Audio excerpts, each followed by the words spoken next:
La ciudad ahora está feliz. Vuelta por el universo. Mañana de sábado en Vorterix Mar del Plata. Check-in 8 a.m. Check-out 10 a.m. Vuelta por el universo. Todo lo que pasa en la Tierra.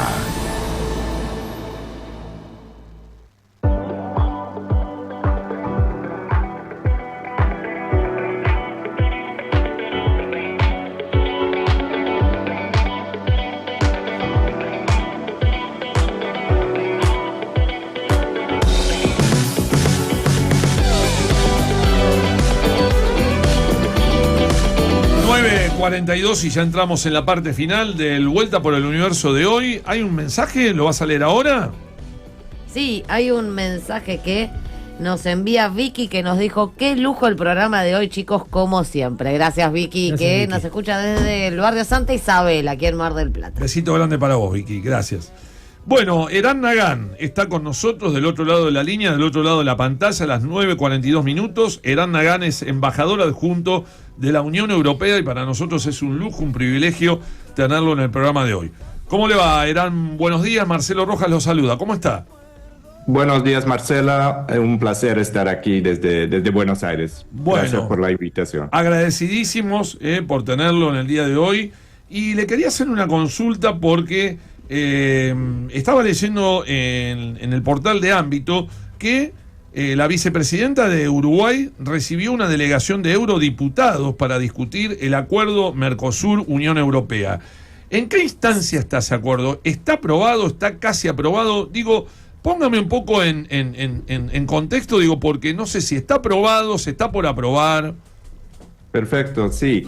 De hecho, esa misma delegación de parlamentarios europeos va a llegar a Buenos Aires también. Es una comisión del Parlamento Europeo que trata temas de asuntos exteriores y va a estar en Buenos Aires, en Argentina, desde el martes por la noche hasta el jueves por la tarde. Así que van a tener reuniones aquí también con Cancillería, con el Congreso de la Nación y con otras partes. Pero hablando del acuerdo Unión Europea-Mercosur, me gustaría aclarar que, bueno, después de más de 20 años de negociaciones, en el 6 de diciembre del año pasado, por fin terminaron esas negociaciones con un acuerdo político que fue logrado en la cumbre Mercosur, donde estuvieron los 4 presidentes de los países Mercosur, Milei incluido, en Montevideo, en Uruguay. Allí fue también la presidenta de la Comisión Europea, Ursula von der Leyen, y allí se llegó a un acuerdo sobre el texto. Ahora estamos en la fase de ratificación, tanto en Europa como en los países Mercosur. Eso quiere decir que una mayoría del Parlamento Europeo y de los parlamentos de los países Mercosur tiene que aprobar, y una mayoría en el Consejo Europeo, que son los representantes de los gobiernos nacionales, también tienen que aprobar ese texto. Y estamos confiados en que antes de fin de año eso se pueda hacer en Europa, ojalá aquí también, y así empezamos lo antes posible a disfrutar de los grandes beneficios que este acuerdo tiene para ambos lados del Atlántico. Bueno, ya le voy a preguntar por los beneficios también, pero digo, ¿me recuerda cuántos países integran la Unión Europea en estos momentos? Sí, somos 27 países. En un momento eran 28, se acuerda del Brexit, eso fue hace 5 o 6 años atrás, que fue la primera vez que un país salió de la Unión Europea, pero somos 27 países, Estados miembros, y unos 9 o 10 países que están con gran interés de entrar a la Unión Europea. Bien. Países del Balcánico, Ucrania, obviamente, que una vez que tenga cumplido los requisitos, también seguramente va a entrar a la Unión Europea. Y esa comunidad económica y política, que es muy grande, digo, ¿cómo está? Digo, ¿está unificada en el pensamiento del acuerdo entre la Unión Europea y el Mercosur, digo, o hay algunas divisiones dentro de esa comunidad económica y política? Sí, mira, sobre el acuerdo Unión Europea-Mercosur específicamente, es cierto que hay ciertos sectores en ciertos países europeos que tienen algo de miedo, tal vez, por ejemplo, a un gran flujo de productos agrícolas al mercado europeo. Pero también es cierto que para aprobar el texto es suficiente una mayoría cualificativa, o sea, no es necesariamente por consenso que tiene que adoptarse este acuerdo, por eso consideramos que es factible.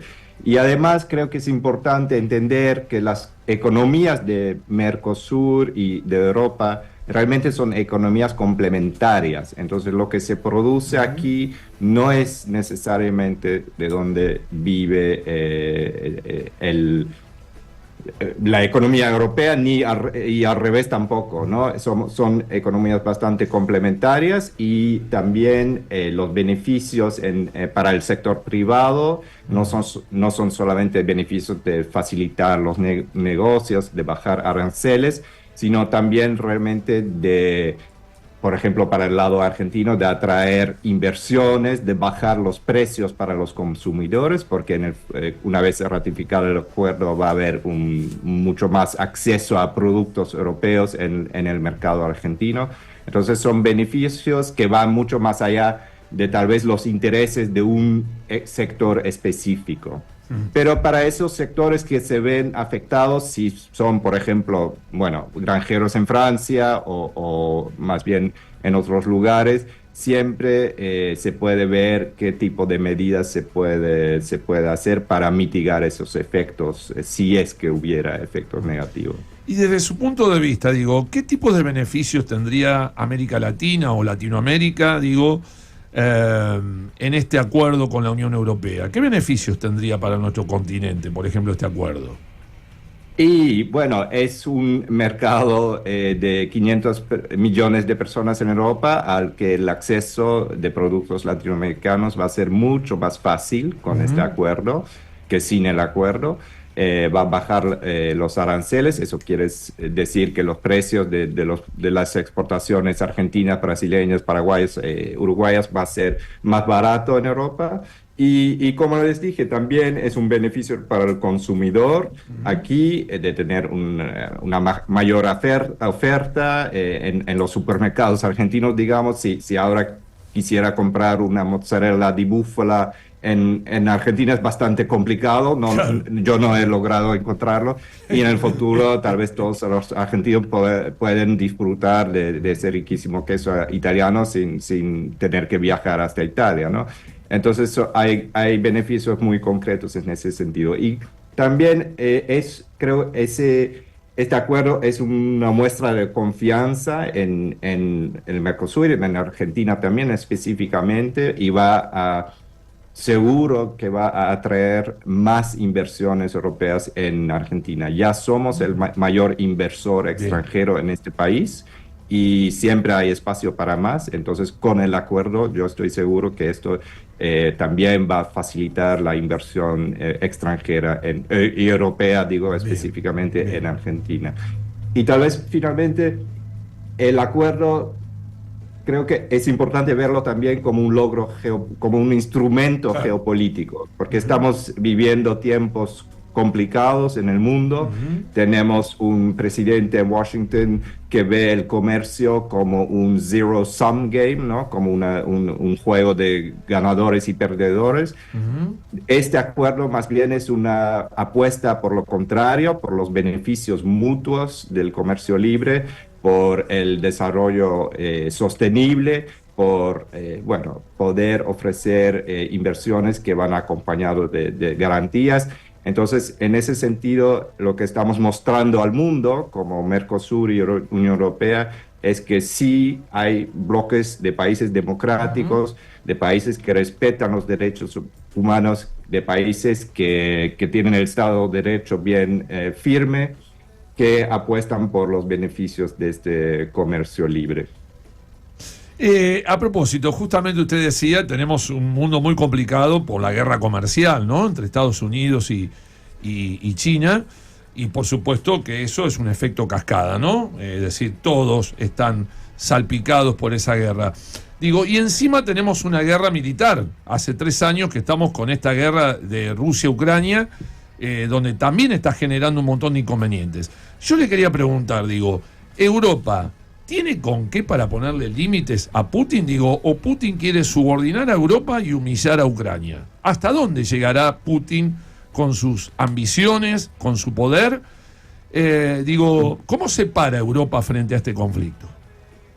Perfecto, no, gracias por la pregunta. La invasión ilegal e injustificable de Putin a Ucrania a partir del 24 de febrero 2022 fue un momento de despertar para Europa, y desde ese momento realmente estamos viviendo en Europa un cambio de época, un cambio de chip, si se quiere, de mentalidad, y tenemos bien claro que la defensa de Europa es una prioridad.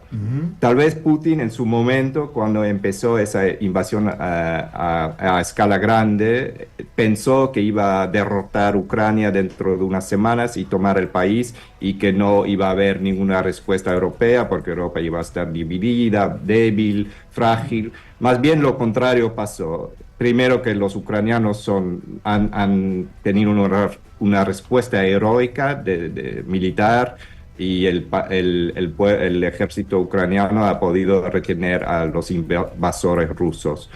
Y además de eso, Europa ha sido más bien muy unificado y muy firme en su respuesta, apoyando económicamente a Ucrania, apoyando de manera humanitaria, recogiendo millones de refugiados ucranianos en los varios países europeos, y también apoyando de manera militar a Ucrania con exportaciones de armas. Eso tal vez suena raro, porque al final y al cabo la Unión Europea es un proyecto de paz, ¿no? Es un proyecto que fue construido sobre los escombros de la Segunda Guerra Mundial para evitar la guerra en Europa. Bueno, es así, obviamente todavía una guerra dentro de la Unión Europea hoy en día es impensable. Francia y Italia o Alemania y Francia nunca más van a tener una guerra mientras que existe la Unión Europea.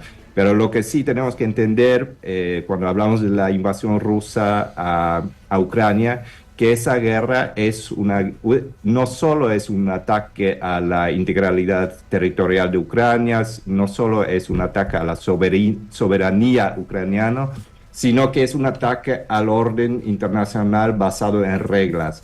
Y por eso consideramos como europeos que sí, es una amenaza directa para Ucrania, para Europa, pero en realidad es una amenaza para este mundo basado en la Carta de Naciones Unidas, que nosotros queremos defender. Y por suerte Argentina también está en ese campo, y tanto el gobierno anterior como el actual gobierno han querido acompañar a Ucrania a defender su soberanía y su integralidad territorial también, que son principios fundamentales también para Argentina. Por supuesto.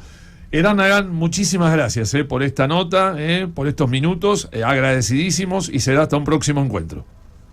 Bueno, un gusto. Muchas gracias. Un abrazo grande. Buen fin de semana. Bueno, allí pasaba la palabra entonces exclusiva, envuelta por el universo, el embajador adjunto de la Unión Europea en nuestro país, Eran Nagán.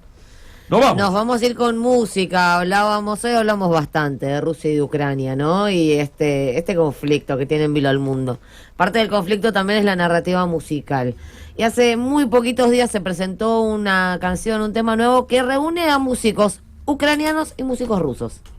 Kalush Orquesta, la orquesta Kalush, una banda de música ucraniana, y Bereza, que es el nombre de un colectivo de músicos rusos que incluye a diversos artistas. Juntos hicieron este tema que se llama Paracaídas. Nos vamos con la unión de Rusia y Ucrania en la música. Interesante mensaje, interesante propuesta. Nosotros nos vamos, y el sábado que viene a las 8 de la mañana en la nave de Vorterix nos damos otra vuelta por el universo, la vuelta por el mundo de las noticias y de la música a partir de las 8 de la mañana. Feliz Día de la Patria para todos mañana. Chao.